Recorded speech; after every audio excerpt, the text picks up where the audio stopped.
Ano ba 'to si Yan Lim ano, nakakaloka, ayaw Oo nga po. tumigil. Ang issue lang nga na pinagtatalunan niya, siya lang ang nakikipagtalo dito, hindi naman kumikibo si Kim Chiu, 'di ba? Kung sino ang nakipag-break kanino. Hindi raw Mm. siya, hindi raw siya.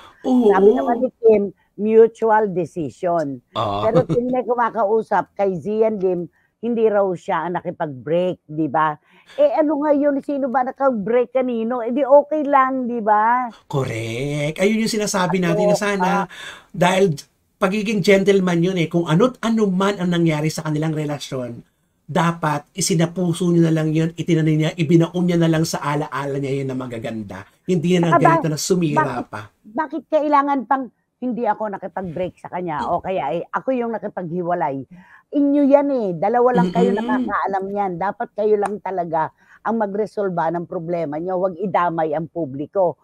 Tapos nagagalit siya kapagka may namba-bash sa kanya.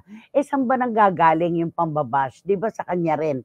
Tapos meron pang issue na ang kanyang idinadamay ngayon yung mga reporters na nagtatanong makukulit. Hindi po totoo yan. Ang mga reporters po, kapag naramdaman na ayaw magsalita ng artista, hindi na po talaga magtatanong, hindi na Mm. magtutuloy. May respeto po ang mga mamamahayag sa mga personalidad, malaki respeto, 'di ba? Correct. At may salitang no comment kung ayaw mo talaga mapag-usapan at bigyan ng True. kahulugan sinasabi mo, mag-no comment ka para wala kang sasabihing masama, pangit sa mga tinatanong ng mga reporters, 'di Oo, ba? totoong-totoo yan. Kaya 'wag nang idamay-damay pa ang mga reporters, puwede ba?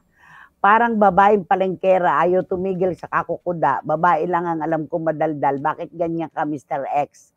Saan ka ba ipinaglihi? Sabi ni Boycie Caragay, ayan nainis na si Boycie. At sabi ni Juris Doctor Channel, totoo nga siguro ang kasabihan na ang latang walang laman ay maingay. At sa tagal kong hinanap ang tunay na pakahulugan ng cloud chaser, dito ko lang pala matatagpuan, literal, char, sabi niya. Eh, kasi nga naman 'di ba pagiging cloud chaser naman Oo, talaga opo. 'yun, 'di ba? Yung ayaw tumigil kahit wala na nagtatanong, wala na nangungulit, sasabihin pa rin, "No, hindi ako ang nakipaghiwalay." Kahit ba sino nakipaghiwalay sa inyong dalawa, pakialam ba ng iba, 'di ba?